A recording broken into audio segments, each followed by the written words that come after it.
Hello.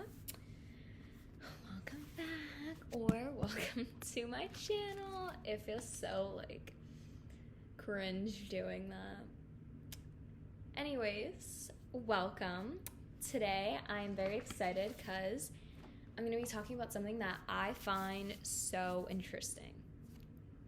I did a lot of research for this because I wanted to come prepared to talk about it. Today, we're going to be talking about rebellion. Teenage rebellion in specific because I have experience with that. And I feel like that's where a lot of rebellion happens. But also, I'm going to touch on rebellion later in life. And basically, just what I want to talk about today is the psychology behind rebellion, some brain studies that have been done, the social aspect of a rebellion, the genetic aspect of rebellion, and the biblical aspect of rebellion. So, I have my little notebook. I wrote down some notes. I'm really excited. So, I wrote down a structure that I want to follow because I don't know, that's just how my brain works. I need to go down a list and mark stuff off, So, first let's go to Google and do a little search of what rebellion is. Rebellion definition. So rebellion, according to the dictionary, is an act of violent or open resistance to an established government or ruler. That's the dictionary definition. But I think rebellion can look different for everyone. Rebellion can be rebellion against yourself. It can be rebellion against your parents. It can be rebellion against school. It can be rebellion against a social norm, rebellion against your God you believe in, rebellion against your manager at work, that, yeah. And I say it can look different for everyone because we're all different, and I believe that all of our identities are based on obviously who we surround ourselves with, what the environments we've grown up in, also the genetic factor of just what we have in us, what genes are turned on, what genes are not. And I don't know too much about genes, to be honest. That talk always went right over my head in biology. I was pre-med freshman year, and I did good on those tests, but if you ask me to describe the DNA versus the RNA and nuclease, I could not tell you. I could not. So it looks different for everyone, on my case, when I was rebellious, I would kind of go behind my parents' back. I knew they didn't want me to do certain things, but I did it anyways. And I knew that God didn't want me to do certain things, but I did it anyways. And I think for me, the worst part of rebellion was rebellion against my own self, my own beliefs, because I had known I didn't want to do certain things, but I ended up rebelling against that. And for other people, you may look at them and say oh, they're not rebellious. They've never gone crazy. They always follow the rules. They always do this, but you don't know. Rebellion can be something as simple as something as simple, and I can't even come up with an example. But rebellion can be not turning in an assignment for a class because you don't believe in what the teacher is asking you to do. For an example, if I'm assigned to do an article on something I don't believe in, I might have the tendency to rebel against that and not do the assignment, or rebel against what I'm expected to do. So if a teacher gives me an assignment and says, write about A, but I don't agree with A, and I don't want to write about A, so I'm going to rebel, and I'm going to write about B because I don't agree with A and I want to write about B. So let's dive into the history of rebellion. There was this study done in Harvard in the 1980s. Let me find, oh yeah. So what the Harvard researchers found that was you can see a switch in history in around like the introduction of Western influences in America specifically. From teenagers were respected, they were seen as adults, they were treated as adults, you know, like as soon as men turned the age 16, they were working, they were seen as a man of the household, and women were seen as mothers. You could provide, you could have children, you were not an immature, out of control, wild teen, you know. And what the study at Harvard found, and I thought it was interesting because it makes a lot of sense, is that rebellion started to increase. Not that it wasn't there, but it started to increase dramatically when Western influences were introduced, like movies and TV shows. And I think I have seen so much of rebellion based on what you're seeing in social media nowadays and like what we're being presented on movies, what we're seeing celebrities do. Like rebellion is like praised almost. Rebellion is known, and we're shown that rebellion gives you attention, rebellion gets you talked about, and at the end of the day, everyone wants to be seen. That really is what it is. Like everyone just wants to be seen by someone.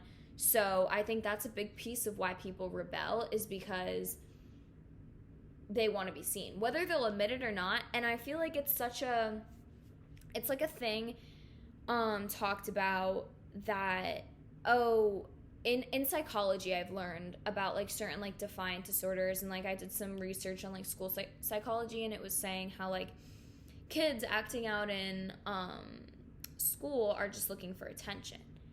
And I never really understood that, because I was like, well, like, you could say to some extent I acted out in school, but I wasn't looking for attention from anyone. I was just acting out. And then I came to the realization, you don't even know you're doing it. You don't even know for what reason, but technically that's what it is, because we just want someone to see us. Part of it. And then a lot of part is your surroundings, what you're taking in, what you're watching. If you're watching a movie and you see it made it to a big screen, there is a celebrity acting out this is seen as such a glamorous way, you're going to want to be like that. And let's say, in my case, like, my parents are very Christian, very strict, very much so, like, you cannot go out and party. You have to be home at 10:30, and no parties, no drinking, no anything. But then I'm seeing all of these movies, and the teen life, the normal teen experience is portrayed as partying in someone's backyard, pool parties, for example. Always I would watch, and I would like, you know, like, you're watching that and it looks fun in the movies. Like, it looks like everyone's having a good time. That's what is being shown to you. That is kind of like, it's almost like intentional. Like, this is what we want kids to do, so this is what we're putting out. And I want to do some more research. I love conspiracy theories. I think that a lot of this stuff is true, that the alcohol companies control a big part of the world, not the world maybe, but America specifically control a very big part of it. And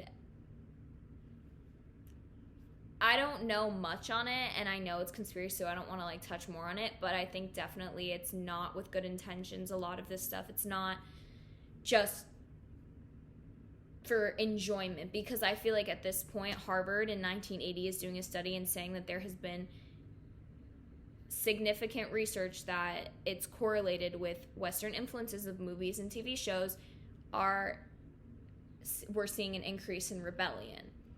And I think that, I don't want to touch on that actually. Anyways, then I have next on my like little thing, my little timeline of the structure of this episode, is how media and our environment play into rebellion. So I recently just read this book, Almond, by Sonwon Pyung. It's a Korean author. I don't know if I pronounced that right, but it is a great book. It's about a boy who cannot feel emotion. His like amygdala, it's not the amygdala, it's amygdalae, like AE at the end. Amygdalae, I don't know how to say it, but it's the part of the brain that lets him feel. So he's never smiled. He can't understand. He can't comprehend and he can't feel emotion, and he can't comprehend because he's never felt. So he doesn't feel fear is a big part of the book. This one kid, he meets Gon. His mom took him to an amusement park when he was a child, and then she lost him. And they had never found him until the mom got sick from grief and was on her deathbed. Suddenly, they found her son that she had lost, and it had been like 16 or 15 years that had gone by, and he was in and out of foster homes. He had like a very rough life, and he was fascinated by the boy in the book, the main character, who couldn't feel, because he would always say to him, you're so lucky you don't feel anything. You're so lucky you don't have fear, or you can't feel sadness. And the boy Gon was acting out. He was literally like making a mess in like anywhere he went. He would like purposely like flip tables, just angry. He beat up the main character who couldn't feel anything, and he was just like hurt. His environment, he felt abandoned, and his whole life he was going through the foster care system, living on the streets, being surrounded by other kids who also were just angry individuals, and it caused him to rebel. He didn't go back in his home and automatically feel that safety. He was rebelling against it because that's what he had seen. That's the world that he grew up in, and that's what he came to know. And in my personal experience, social media definitely played a huge part in friends who I surrounded myself with. It is so real. Who you surround yourself with, you will become. Show me who you are. Show me who you walk with, and I'll show you who you are. To a huge extent, that is true. And I never agreed with it. I always said, no, like, couldn't be me. It ended up being me. And then you get so lost in it, you don't even realize. Like, when I was in, like, my prime teen, like, going into high school, who was very popular? Tana Mojo, who was always sharing stories about her drinking, doing drugs, and she was gaining all this money and fame through social media talking about this. She was talking about, like, at that time, OnlyFans wasn't really, like, a thing.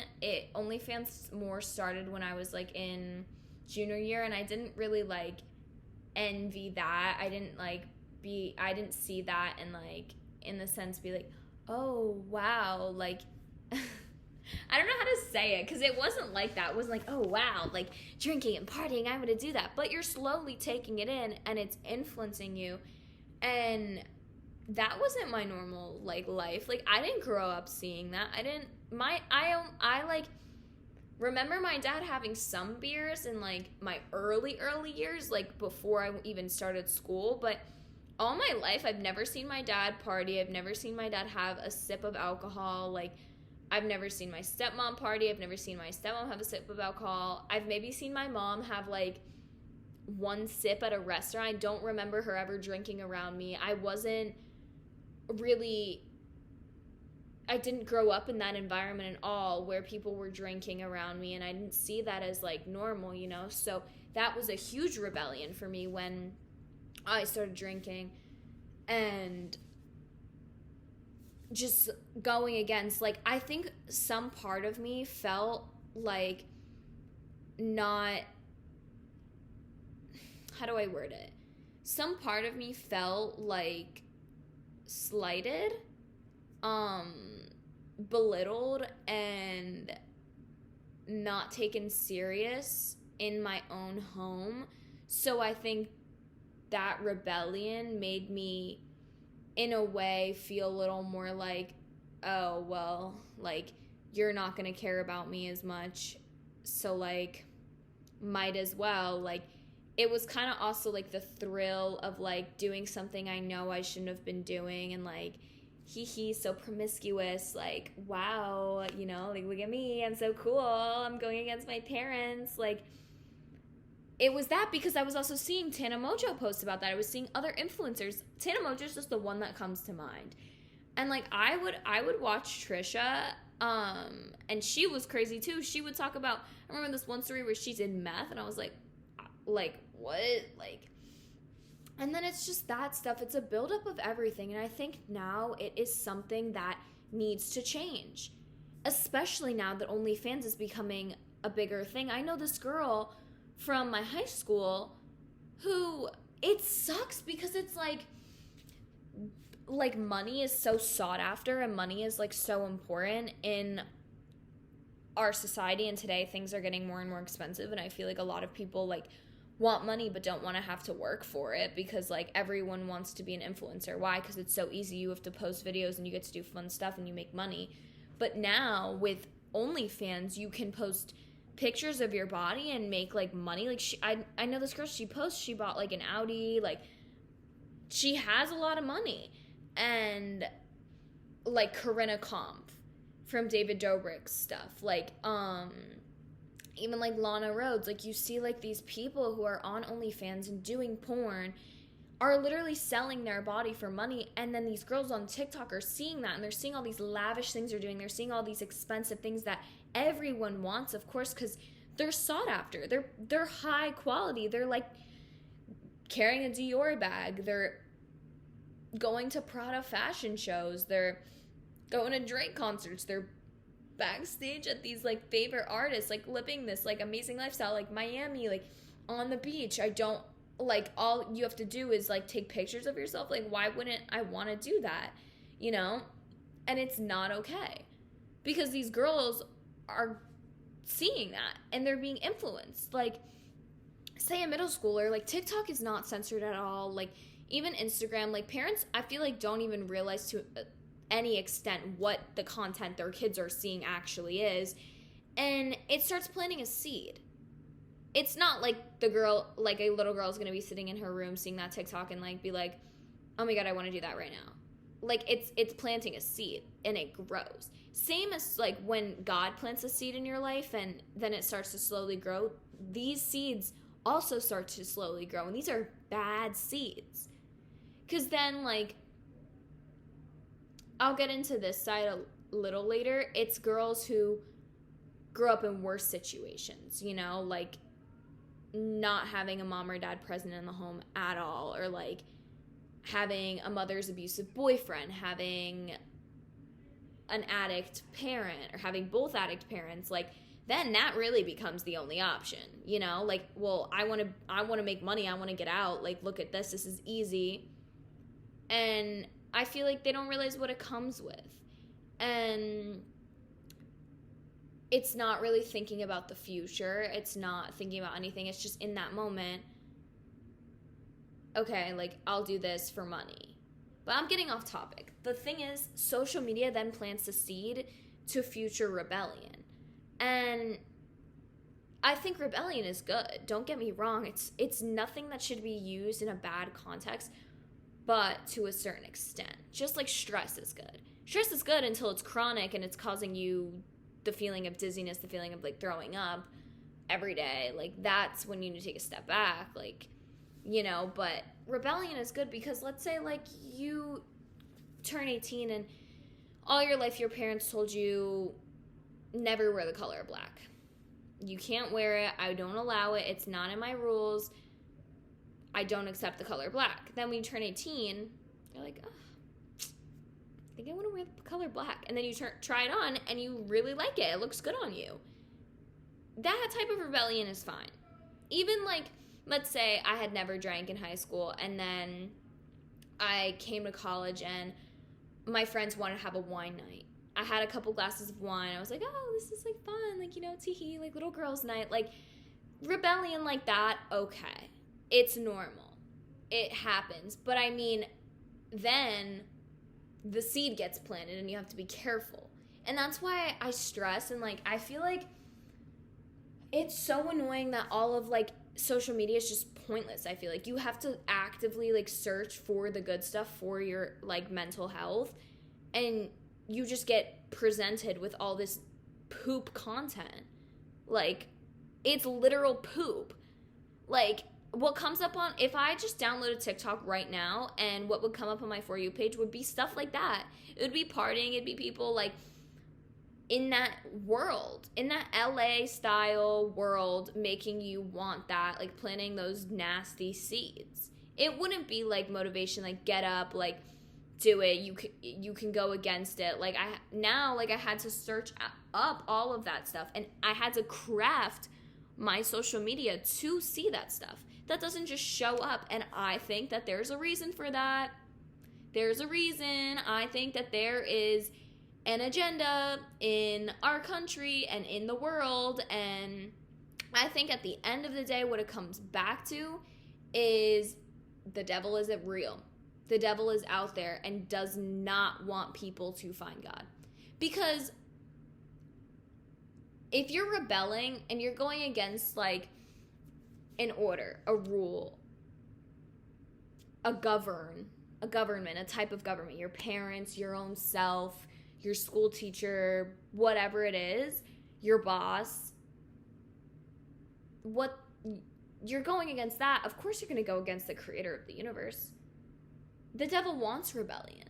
The devil doesn't want you to read the Bible, sit down and listen to what it says. Of course not. And, okay, this brings me in to my next concept. So I'm going to go in. Actually, there's one more thing in front of it, but then I'm going to go into the God aspect of it. So, like, people in prison. I've been recently watching this show called Girls Incarcerated, and it's just girls who are in juvie. This juvie detention center is like a program for girls who have done crimes and are under the age, so they can get their GED. They're given opportunities. The staff tries to help them so that they won't come back or later as their adult life be tried and go to actual, like, adult prison. So a lot of these girls were in there for, like, robbery, prostitution, drugs, just doing dumb stuff while on drugs. And they share their stories and they share little things about their life. And it's really, like, environment plays such a big part into rebellion to a point where it cost these girls their freedom. They went to juvie. Like, this one girl in the show, her dad, when she was young, went to federal prison, and his sentence was 220 years. And then her mom, while she was in prison, got sentenced or had a court date for having possession of marijuana, and then didn't go to the court date and was on the run, and they found her and then ended up getting 3 years in jail. That's what she was growing up around. That's what she was seeing, and I'm sure she didn't live in a great area, because she even said, she was like, I got caught up with the wrong kids. And she was like, my plan for when I get out is to just be independent. And it sucks that people have to learn that the hard way. You know, it's a problem. And it seems like, I don't even know who would help bring awareness. I guess people like me, other people on social media, it needs to be, because that is the biggest way to reach people. And it just feels like the government, like, doesn't think about that. You never hear it talked about by the people who make the rules. Like, social media 100% should be banned for anyone under the age of 18. As your mind is growing, you should not see outside, like, influences. You should not have access to social media. Do you know how many girls go missing because they meet some guy and they meet up with him that they met on social media, and it's a prostitution ring? It's a sex trafficker. It's just some guy who wants to rape a girl and then kill her. Do you know how many lives are ruined because of social media? Like, it's disgusting. It really is disgusting. And if you look into the creators behind social media, they don't have good agendas. That aligns with their agendas. And it's terrible. It's terrible. And they'll put fact checkers and say that it's misled information, or they'll censor certain videos. Like, they won't let it get out. Why? Because that's the purpose. That's I don't know who they are, but I think it's, at the end of the day, the root of it is the devil. That's what the devil wants. they, the government, the bad people, the devil, I think it's all the same because it's run by that. At the end of the day, if it's not God, it's the devil. If it's not from God, it's from the devil. So it's terrible. It's actually making me so upset right now and sick thinking about. Because, like, prisons are overcrowded and the return rate of prisons is so high. You know, 1/5 of prison population was in foster care or is currently in foster care when they enter prison. And that's because either their parents got into drugs, their parents were beating them and treating them bad, and then they ran away and got into prostitution and got into drugs, or their parents were incarcerated. And then they ended up doing bad stuff because they saw their parents doing that stuff. It's influence. Your environment has such a strong role in who you are or how you rebel. Because someone who grows up in a loving, perfect from the outside household could feel this feeling of never being loved, even though their parents are doing everything by the books that's right. Like, they don't understand why their kid is being a rebel. They don't understand why their kid is doing this. They don't understand why their kid's acting out. To them, they're doing everything. But it also could be that seed that the devil's planting. The devil is getting in that kid's mind. They might be watching social media and seeing all of these things that then have them thinking. And that's a way for the devil to get into the mind. And people get uncomfortable when I talk about this. And I used to get uncomfortable when you talk about the devil because it's like, the devil, like, it's like you don't want to talk about it, but it's everywhere. You say you won't believe in the devil, but it's everywhere. Let me pull up, because you may not believe in the devil, but the devil's making himself known to you. Just check out Doja Cat's social media. It's happening literally right in front of our eyes. This one picture, look. Lil Nas X, his campaign for Nike. On the shoe, they literally put this out for everyone to see. Not only is it red and black, is it Lil Nas X? He has the snake eyes. The verse on the shoe, the red and black shoe, Luke 10:18. This is a Nike shoe. Let me tell you, a Nike shoe. Let's search up what Luke 10:18.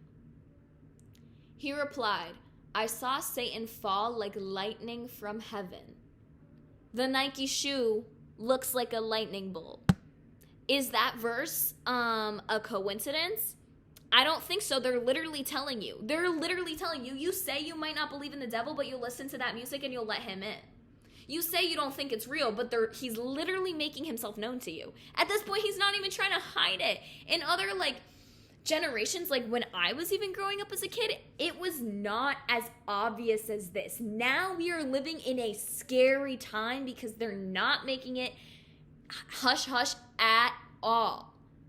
The Jeffrey Epstein list came out and so many people were on it and no one talks about it anymore. That's disgusting. They're sex traffickers. They're having sex and doing rituals with children that were stripped from their home, or children that were born into a bad situation and did not have a choice. Did not be able to form their own identity, or went through a bad situation because they were just born into a bad situation and these people took advantage of them. And then a list came out proving who went there. Who went to that island? Who knew what was happening there? And then Jeffrey Epstein just kills himself. Did he kill himself, or did they not want him to talk? But no one talks about it. No one talks about it. And then when you talk about God, you're a hater. You don't support LGBTQ. You just think people are going to go to hell. Who are you to tell me about God? God, there is no God, but there sure as hell is a devil because you're promoting it everywhere. There's no God, but there is a devil? Of course there's a God. Of course there's a God. Open your eyes. Do some research. Don't be ignorant. I'm sorry for my tone. It's really not like loving, and I need to check myself because I just get so passionate when I speak about this stuff because it's so real and it's so frustrating that people won't admit it because they're showing you. They're literally showing you. And like I was watching with my friend the other day American Horror Story, and I had watched it before I really came into my faith, and I liked the show. And then we were rewatching it, and I couldn't help but think, because now I have, like, I'm getting a little bit more and more discernment by getting closer to God, and I'm thinking, and I'm like,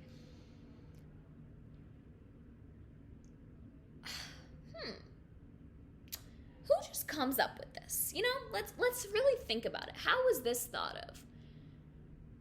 Is there some truth to it? And then I asked my friend, I was like, do you believe in ghosts? And she was like, yeah. And then I was thinking, I was like, you know, I always used to say there's no such thing as ghosts because I believe in God and the Bible doesn't say about ghosts, but who could have switched the agenda of demons to ghosts? To haunted spirits, to make it sound more enticing for the movies, to make it sound like, oh, it's not God, it's not demons, it's not, that stuff isn't real, but ghosts are. Spirits are. Think about it. Think about it. I don't get, because, okay, I'm getting way too into it, I'm getting way off the topic, but actually I'm going to get back into topic because the God aspect of rebellion, it's in our DNA structure to rebel. Unfortunately. God created Adam and Eve, and he told them one thing. He said, please don't touch that fruit. Everything else on this earth is for you. Please don't touch that fruit. Don't eat that fruit. Don't touch it. Don't do it. Then what happens? A little snake, a little serpent. A little serpent comes slithering up. And either to Eve or Adam, I don't know 100%, says, eat the fruit. Eat it. Why don't you? Look at how good it is. Why did he say not to? What is he hiding from you? What doesn't he want you to have? You know? Then they end up eating the fruit, and sin was formed. God's not going to make you love him. God's not going to make you follow him, because love isn't forced. Love isn't forced. It's a choice. It's a choice to follow God. He's not going to force you to come to him. He's not going to force you to believe in him. He's not going to force you at all, because that's not real. You have to want him. You have to want to follow him. You have to want to obey him. You have to be able to admit, yes, I want to do this, Lord, but I don't want to because you don't want me to. You know? Yes, in theory, no, I wouldn't even want to do drugs. Like, that's not fun to me. I was going to say, yes, in theory, I want to do drugs and get drunk, but no, like, that's not fun to me after I've, like, had the experience. But what's another thing? Yes, in theory, I'd love to sit in a room and talk bad about someone I don't like. Obviously, if I don't like them, I want to sit in a room with people who agree with me and talk bad. But I put that aside and say, God, you tell me to not do that. You tell me to be someone of love. And if I'm judging someone else, I'm not even looking at all my problems. I have no room to speak about anyone else. So I will. Setting aside what you think is best for you and following him as your choice, that's what he had in plan for us. So then all of a sudden, Adam and Eve look at each other and they're hiding from each other. They're trying to hide from God because they're so embarrassed. They're hiding from each other. They realize they're naked now. They feel like, I don't wanna see God. And like, so it's in our DNA to rebel. It's in the world that Satan's gonna be out there whispering in your ear, pick the apple. Why doesn't God want you to pick the apple? Like when I was growing up, everyone's drinking. Why does God say not to drink? Like, why? You know, like, that's stupid. Like, nothing bad's gonna happen. Like, I know better than God. Oh, sit down. If it's written in the Bible, it's for a reason. Please. Please. You think you know better than God? Bella, girl. It was written for a reason. Be of sober mind, because that's when the enemy attacks. Be of sober mind, because that's when you get into trouble. These girls in the show, a lot of them were talking about their mugshots. They came in high out of their mind on drugs. Young girls at the age of 14 doing meth? Excuse me?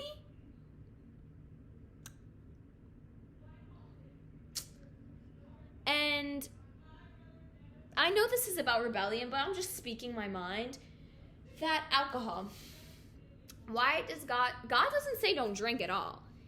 He says don't get drunk. Don't be a fool and get drunk. Don't be like those drunkards. Why? When you're drunk, you start to lose normal, like, executive functioning. Your decision-making skills become impaired. They're not as strong as before. You can lose... I've seen people so drunk, they don't even know they're there. You could literally, like, whip them. You could...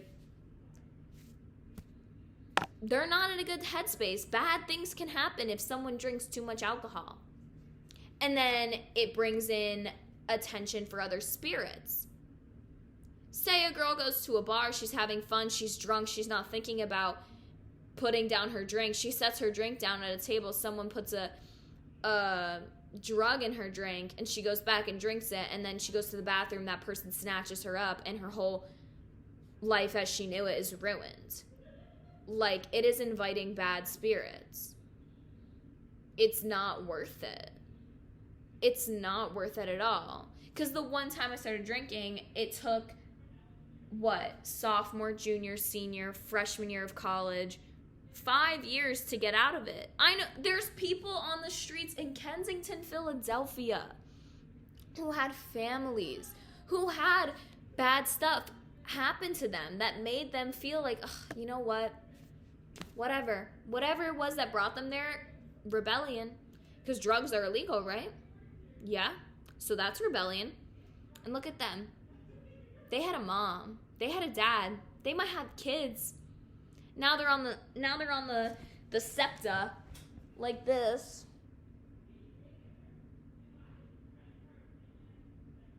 Not even alive. It's literal, like, statues, like zombies. It's literally called Zombieland, I think, like, for a reason. Like, terrible. It's just mind-blowing to me. And the influence of demons is strong, because I have been noticing something when I went through a little era when the Jeffrey Dahmer documentary came out.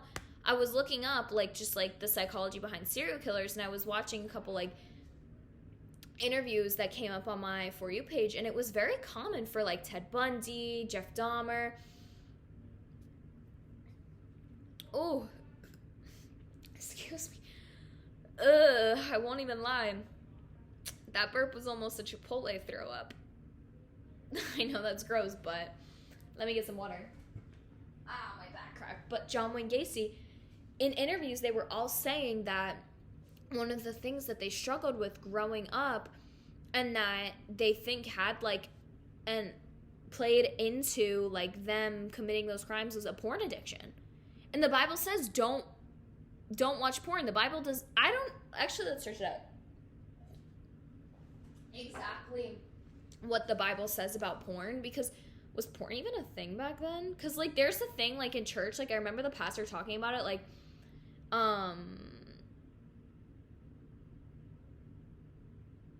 because porn wasn't a thing, but okay, so I guess the Bible talks about it. In Galatians 5, it says, the acts of the flesh are obvious: sexual immorality, impurity, and debauchery. I don't know what debauchery is, but let's see. When you search up pornography in the Bible app, let's see. Okay, so, but I tell you that anyone who looks at a woman lustfully has already committed adultery with her in his head.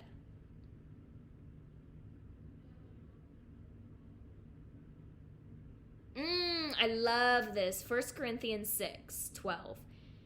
I have the right to do anything, you say, but not everything is beneficial. I have the right to do anything, but I will not be mastered by anything. So slowly you start watching porn, right? And then it starts to become your master. And what are you seeing in porn? I don't even want to know, because I have never been someone who's watched porn. Like, literally, like, in middle school when, like, friends would be like, what's porn? I would always be so uncomfortable. Like, I don't know. I just feel like the people behind that industry, the devil. Because lust and sex is made for marriage. I don't care what you want to say about it, what you want to say about sex. Why is Plan B a thing? Why did abortions become a thing? Because of sex, and you can get pregnant from sex. So the objective of having sex is to have a baby. Who do you have a baby with? Your husband or your long significant partner?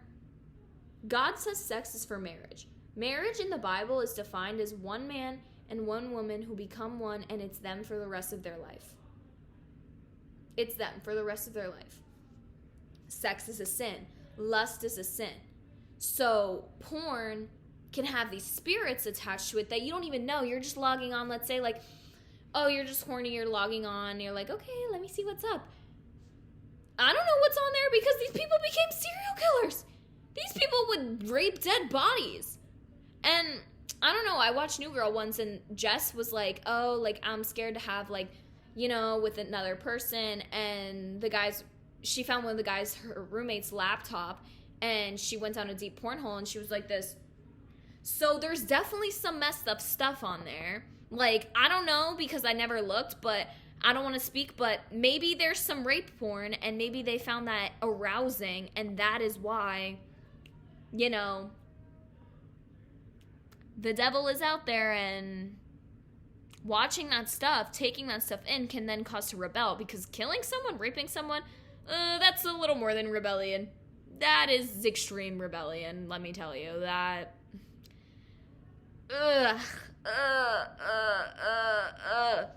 it's like, why would you want to open yourself up to spirits like that? It's scary. It's actually scary. Like, and I feel like a lot of people, like, for a lot of people, it's easier to go through life not thinking about that, because I'm constantly stressed of spirits and demons and energy, and I'm constantly stressed that the devil, because I know the devil is out there, and I'm like, is this from the Lord, or is this the demons? Because I rebuke you in the name of Jesus. Like, get away. And it's scary. It's annoying almost. It's like, oh, why does it have to be like this? But from the beginning, rebellion is in our DNA because the devil is out there. What does rebellion result from? That serpent. If the serpent was never there, would Eve have touched the fruit? Probably not, because she was just chilling. She didn't have that thought by herself. The serpent slithered his way in and gave her that thought. Or if it was Adam. But I think what it was, I don't know the full story, and, like, I don't know if it's that important. I'm like, if it is, sorry, God. But I think from what I heard was, because I've never read the Old Testament really. Like, I tried, but it's just, like, too old for me. I don't know. I think the New Testament a lot more. But from what I've, like, heard in a YouTube video was that she picked the fruit and ate it, and then God punished both of them because either she gave it to him or he told Adam to tell her and he didn't, and then she did. I don't know what it was, but a lot of sinning, a lot of rebellion. What is rebellion? It's sin. Sin is rebellion. Sin. Definition of sin. Let's hit the definition of sin. Definition of sin. An immoral act considered to be a transgression against divine law. Basically, rebellion definition. I would say those are synonyms. I would call those some synonyms if I ever heard it. And actually, there was literally a Harvard study done on going to church and how kids who were active in the church were happier individuals, had less stress. Harvard did it. Harvard said it, not me. Like, I feel like a lot of people, like, I don't know why people don't believe in God, and I feel like it's a lot, like I said, like, it's a lot easier not to. It's a lot easier to, like, be in denial and be like, oh, that can't be real. Because it's like, then you have to think about hell, then you have to think about the devil, like, but at the end of the day, if you look to God and you say, you know, God, I know sin is in my DNA, I know I can't help rebellion, but every day I'm going to worship you and I'm going to try and go closer to you, and you got my back. You're going to push those demons away that are causing the rebellion, that are whispering in your ear, like little whispers in your ear that make you want to commit a sin, rebel, whatever, same synonym. Whew. Romans 5:10. This is from the New International Version. For if, while we were God's enemies, we were reconciled, which means like restored, friendly relations, forgiven, basically. We were reconciled to him through the death of his son. How much more, having been forgiven, reconciled, shall we be saved through his life? So we look to him for forgiveness. God, I'm not worthy. I really am not. I sin. I rebel against your word constantly. Every day, maybe 20 times, I'm not worthy. But you save me, and I pray that you help me to be worthy. You be there with me, God. My goal, what I pray for, is to walk hand in hand with God. For someone to look at me and say, wow, she walks with the Lord. That is my goal, and that is what I strive for every day, and that's all I can do. And I will have setbacks. I will have the devil whispering in my ear, and you know what? I'm not proud to say it, but sometimes I do fall. I do. Sometimes I say those curse words. I've been really trying not to when I say it. Sometimes I'm praying and I get sidetracked and I start thinking about bad things. I'm not perfect. I still see some videos on TikTok and I like them. It's not okay, but it's sin. And it's okay because Jesus died on the cross to save your sins, but that doesn't mean you can sin intentionally with the feeling like, oh, at the end of the day, it's okay because Jesus forgave. Like, I can just do whatever I want, but Jesus forgave, so I'm saved. No. You have to, it's literally so hard and it's so challenging. And, like, that's something I deal with. And I really need to start immersing myself in a Christian community because I feel like definitely I will be so much better off and I will be so much more supported with people who can understand what I'm going through and support me and keep me on track with the Lord, because right now I feel like it's my siblings.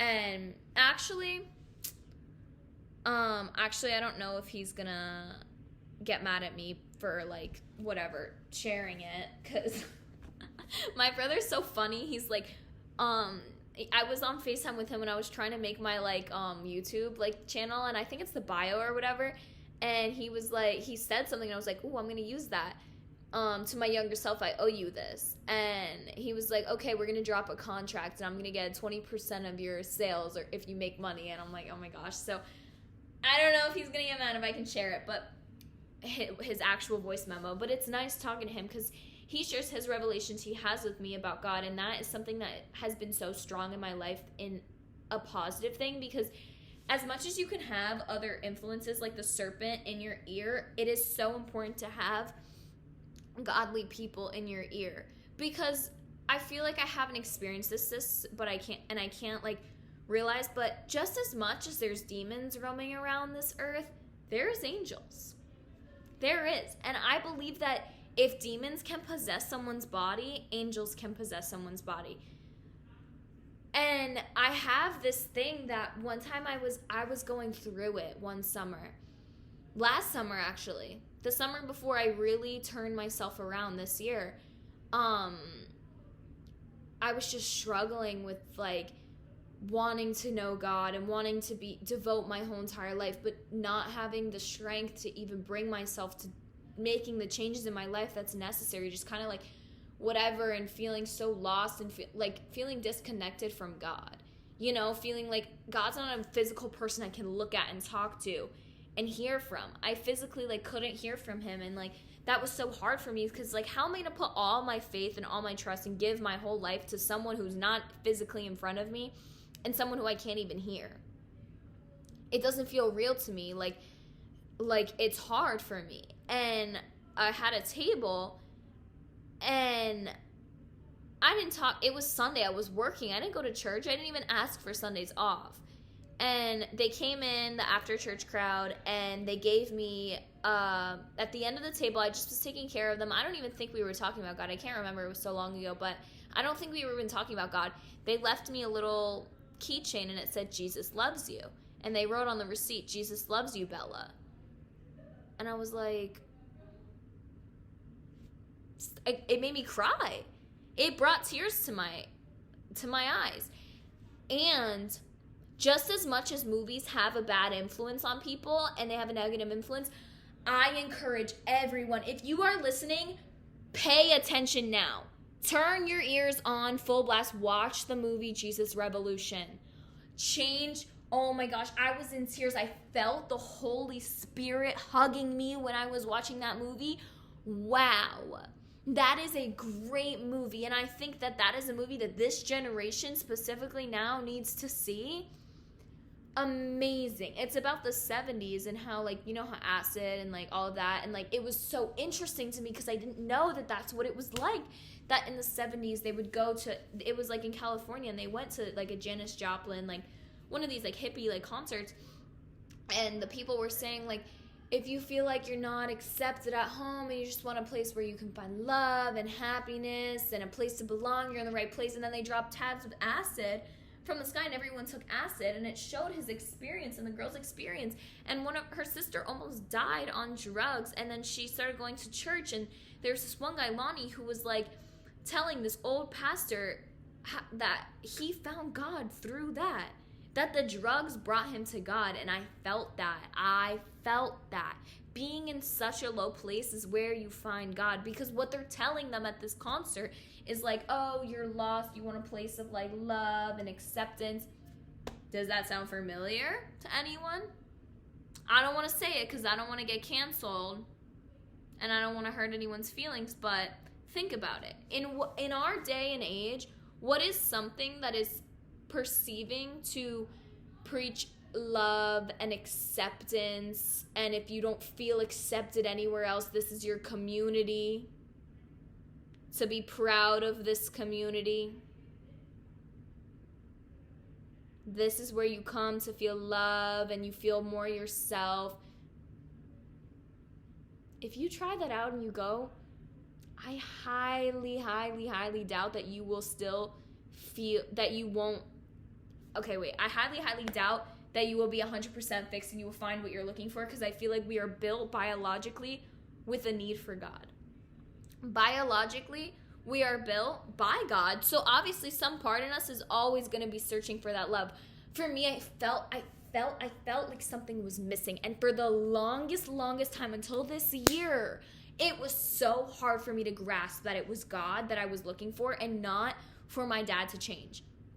I had such bad daddy issues where my dad's a specific person and he's not the typical like dad that I was seeing on the movies, that I was being influenced, and that was part of my rebellion because I was seeing all these father-daughter relationships that were loving and they would snuggle and they would talk. That wasn't me and my dad. We wouldn't talk.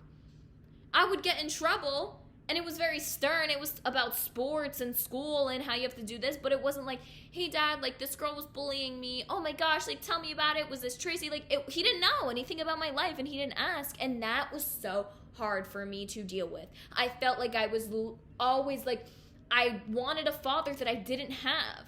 And I couldn't comprehend until this year it finally hit me. After, oh my gosh, sometimes I think about it, I'm so embarrassed of the way I've acted because oh, so embarrassing. Like, I don't even think my dad listens to this or watches this, but, like, literally the beginning of, like, this, like, not this year, like, last year, the beginning of last year, like, sometime last year, so embarrassing. I literally was like, I'm never talking to you again. Like, I wrote him this whole letter, like, you didn't love me, blah, blah, blah, like, you don't love me. Oh, so embarrassing. When I think about how I did that, I'm like, it wasn't even him. It wasn't about him. It was the devil trying to get me not to realize that I needed God. It's so embarrassing.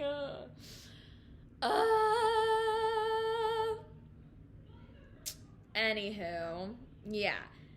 I realized one day I was literally crying. I think it was after I had sent him that letter too, that I was like, praying to him, and then one day it just hit me like, I'm searching for this love, this feeling. I always feel alone, even though I have people in my life.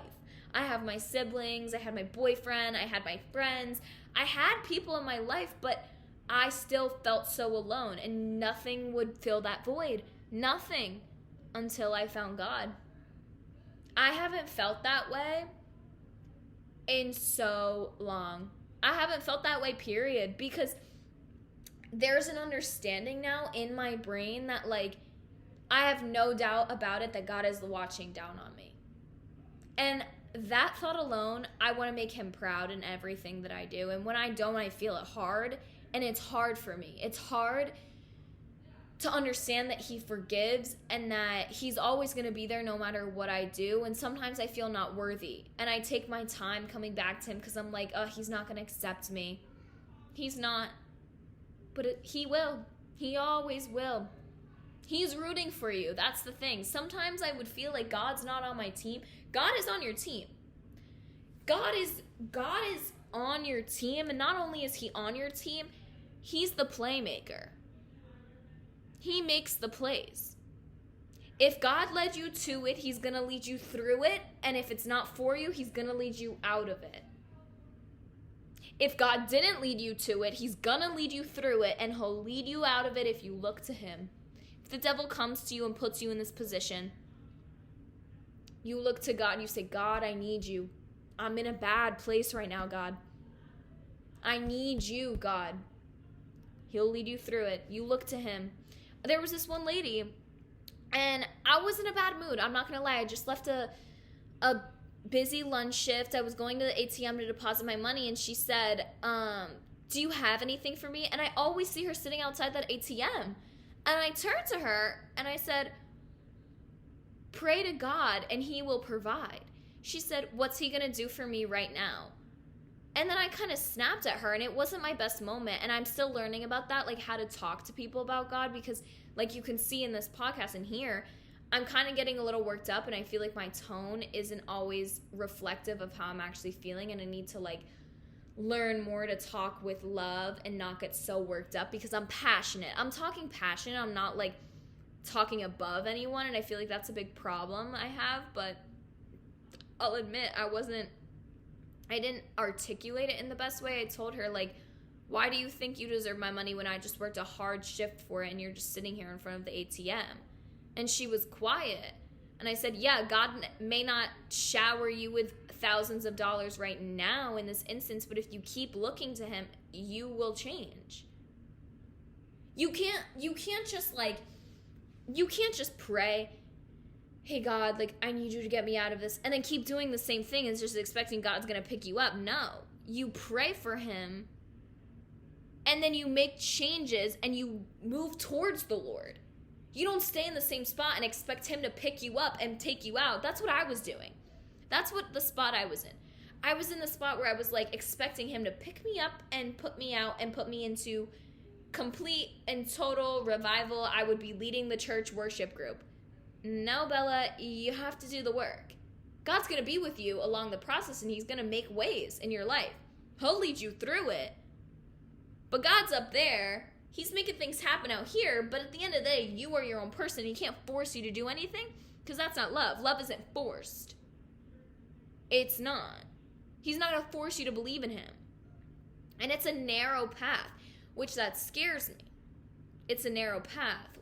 Like, I get scared sometimes. What if I'm not doing enough? Or like all of these what ifs, but what's the point in the what ifs?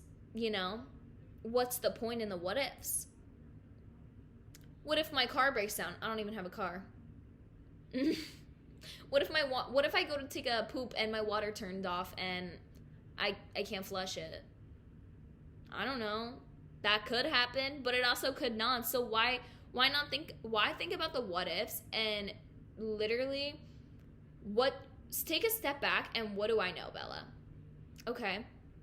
I know that I believe that God created me. I know that I believe that he sent his son to die on the cross and that my sins are saved. I know he is a God of grace, of forgiveness. I know that I'm a sinner, and I know that the devil's out there trying to take me off my path.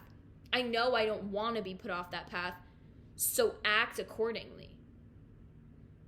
act accordingly. Don't stray off and kind of like dance with the devil on Saturday and then go back to church on Sunday. No. Act accordingly. Self-control. And prayer is powerful. Prayer is how you get. Have faith in God. Believe in Him 100% with your heart. Pray, ask, and you shall receive.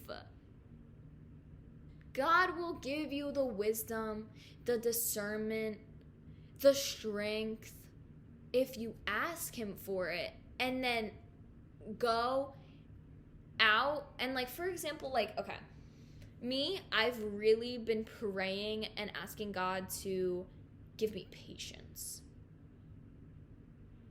Because I work 2 jobs in customer service.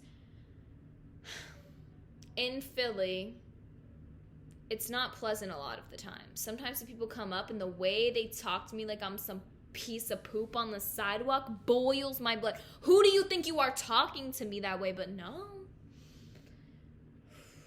I pray to God for peace and calmness and to let His light show through me. And I really, like, I have been praying and it has worked because, oh my gosh, the old Bella, this lady at work was sitting at the hostess stand. I was walking up, and I'm not even a host, I'm a server, and she's all the way at the hostess stand. I'm, like, at the end of the bar, a whole bar's worth of distance and more, and she goes, hello! I'm like... And I kind of start walking more to go turn in the check. She's like, hello, is anyone going to help me? So I take a deep breath and I say, Lord, give me the strength. I walk up to her and go, hi, like, sorry, what can I get for you? And she's like, I've been waiting for so long and I know my food's ready. Like, where is it? And I'm like, okay, like, I'm sorry. Let me go check on that for you. So then I start walking away and she's like, and make sure there's extra pesto. And I'm like, okay, yeah, sure. And it was almost in a way where I was being so overly nice, like I was trying to make her know, like, you're being rude right now. But what I wanted to do was, excuse me, who do you think you are talking to me like that, first of all? And you think you're going to get good service after talking to me like that? Just because I work here and you ordered food does not mean you can be disrespectful and does not mean that your poop doesn't stink. So hold your horses. Be understanding that I'm doing something. I'm not even the host. You see that I have my server's apron on. I didn't do that. You know? I'm getting that frustration out right now, though. But I didn't to her, and I wanted to. And sometimes I have let that get the best of me, and that's why I've been praying for it, because there have been nights and where, like, when I start looking more to God, I start realizing the error of my ways, and I start praying that I start changing those ways, because there was one night specifically, I was so tired. I had worked early from 5 to 10:45, and then I had a little break, and then I'd worked the 4 to midnight shift at my other job, and I was so exhausted. Oh my gosh, I did not want to have to do work. I was so tired of taking care of people, like, ugh. And it was these 6 ladies. The kitchen closes at 11:30, so ideally, if you don't have any tables, you can just leave. But of course, I had this table, and they're like, okay, we're ready to pay. And I'm like, okay. At the end, they didn't say anything in the beginning. They were like, can we all get separate checks? I literally, like, I hate that I acted like this, because, like, you're a server. Like, keep yourself in check. Like, you can't act like that in general, and, like, that's not what God wants you to do. That's not showing grace. That's not showing peace and kindness and love. That's not who you want to be, Bella. I literally was like, our menu says we have a 2-card policy, and, like, normally I would do it, but since it's really late, like, I don't even want to try. That's just a lot of extra work for me. And they were stunned. They were like, okay, give us a second. So I literally walked 2 things down, and I was staring at them with, like, an RBF. Like, who do I think I am? That was not nice at all. Like, that was not anything. And yeah, basically you can look at rebellion, if you don't believe in God, as to sum it all up, you can look at rebellion, if you don't believe in God, as a mix of our environment that we're put in and what we're taking in, I think, are the two biggest things that lead to rebellion. And I personally believe 100% the Bible talks on this. It's in our DNA. Like, the people basically who are everyone's lineage leads down to, they're the OG rebels. Let's just say that, you know. I just got a thought to put in the Bible app rebellion and see what pulls up to see if we have a little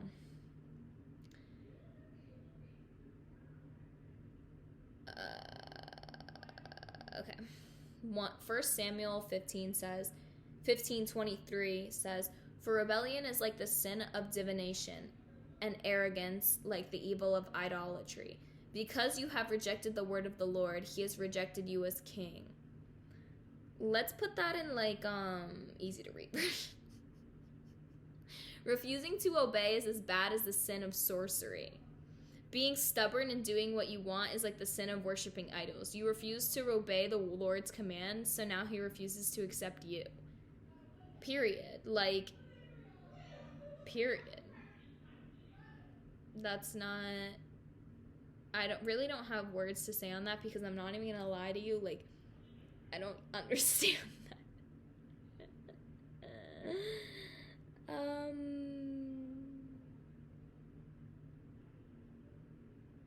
Okay, so in Psalms 106:43, it says, "Many times he delivered them, but they were bent on rebellion and they wasted away in their sin." Let's read this full chapter. Or not the full chapter.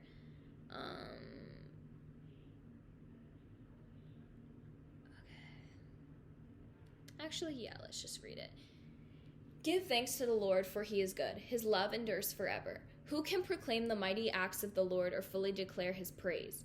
Blessed are those who act justly, who always do what is right. Remember me, Lord, when you show your favor to your people. Come to my aid when you save them, that I may enjoy the prosperity of your chosen ones, that I may share in the joy of our nation and join your inheritance in giving praise.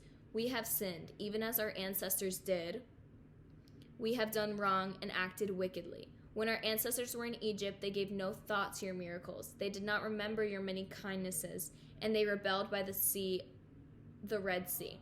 Yet he saved them for his name's sake, to make his mighty power known.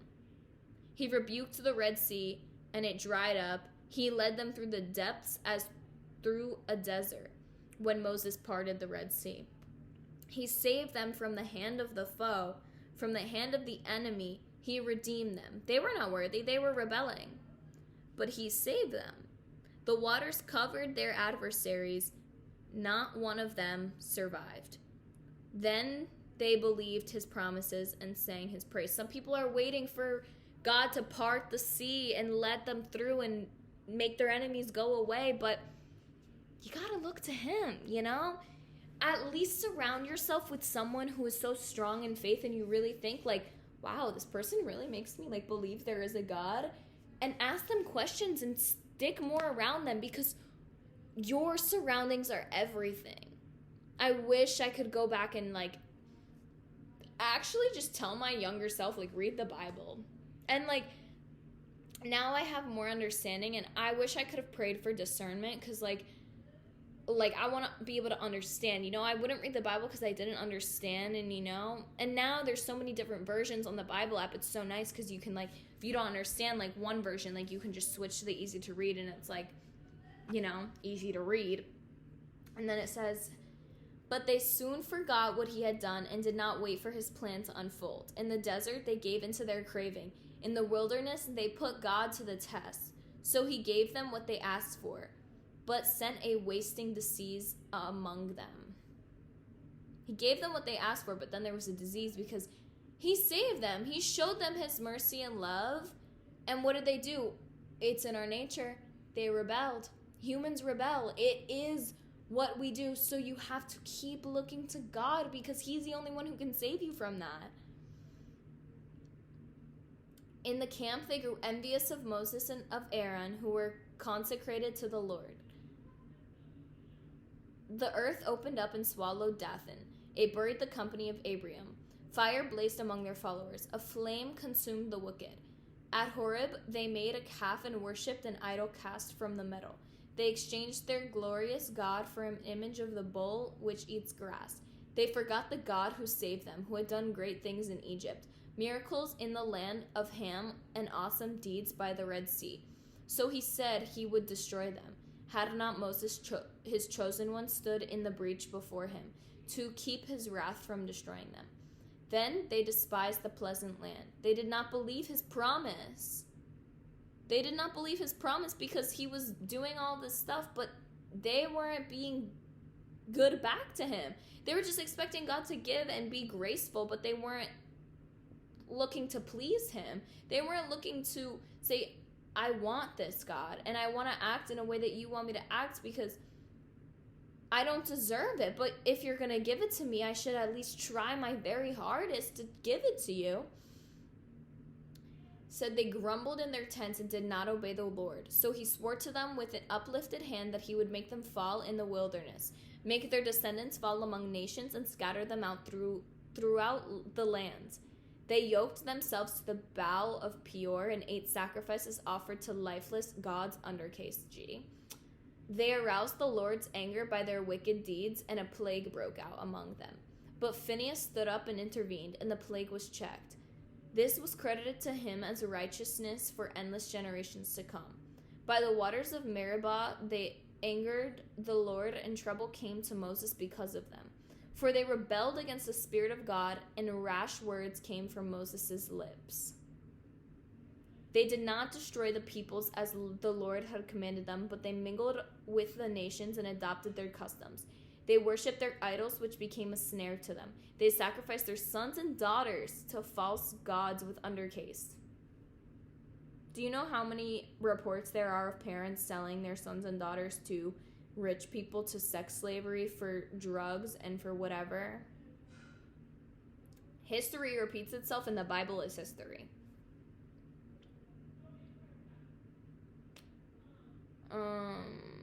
They defiled themselves by what they did, by their deeds. They prostituted themselves. OnlyFans, Pornhub, prostitution on the streets. See, I don't get why porn is legal, but prostitution is illegal. Because you're both getting paid to have sex. Doesn't make sense. But okay. Therefore the Lord was angry with his people and abhorred his inheritance. He gave them into the hands of the nations, and their foes ruled over them. Their enemies oppressed them and subjected them to power. Many times he delivered them, but they were bent on rebellion, and they wasted away in their sin. They were bent on rebellion and wasted away in their sin. Rebellion does not bring good. Rebellion from God does not bring anything good. Yet he took note of their distress. When he heard their cry for their sake, he remembered his covenant, and out of his great love, he relented. They were rebelling against him. They did so many things that hurt his heart. But because he made his promise, he remembered his covenant. And out of his love, he relented. He caused all those who held them captive to show them mercy. Call out to him, and he will be there for you, no matter what you do. God, I love you, and I just want to pray over this podcast that it reaches the right people, and those girls, God, that are in my place that I was in, that lost place, that rebellious place of rebelling from who you are. And even not girls, anyone who's in that place of rebelling from God, but it's not bringing them anything good. There's still those troubles, and there's still those things, God, that they can't let go no matter how hard it is. That some people feel the need to suicide, to hurt themselves, to throw themselves into things that aren't good for them, and they know, but they can't help themselves. Lord, I pray for them that they find your love. that they stop rebelling away from you and start turning towards you, God, because that is just your gift. Your love is a gift, and it is the gift that can wipe away your sins. Your Son is the gift that washes away sins, and I pray that everyone finds that gift, God. I really do. Just had to pray over you guys for 1 second because I'm really feeling it. Like, I didn't even expect this episode to go in this way. I really thought I was not going to talk that much about, like, the Bible and stuff in this episode because, like, a lot of the research I had done was about, like, social media and, like, that was a lot of emphasis. But then I started realizing, like, it's God's world. Of course I'm going to talk about God, and it's going to be a lot because it's God's world. And, I'm just so upset, and I'm getting worked up at the thought of, like, the devil is out there, and now more than ever, he's making himself known, Jesus. Rebuking all those demons right now because, you want to hear a conspiracy before I end this? A little conspiracy. Do you guys have, I'm so extra. Do you guys have an iPhone? If you have an iPhone, turn your iPhone over to the back side and look at that logo. If you're on your MacBook even, your iPad, just take a little look-see at the logo on the back of that. Okay, Apple. What's the name of the company? Why does it have a bite in it, though? It doesn't have to have a bite in it. Who took a bite of the fruit which caused the first ever rebellion, the first ever sin to happen? Let that one sink in. Let that one sink in. On the back of the thing that we are prisoners to. We are literally prisoners to this thing. I can't leave my house without it because I don't feel safe. I can't even be in the elevator without scrolling meaninglessly through Instagram, social media, and what's being put on my feed if I'm not carefully, like, crafting it to be important.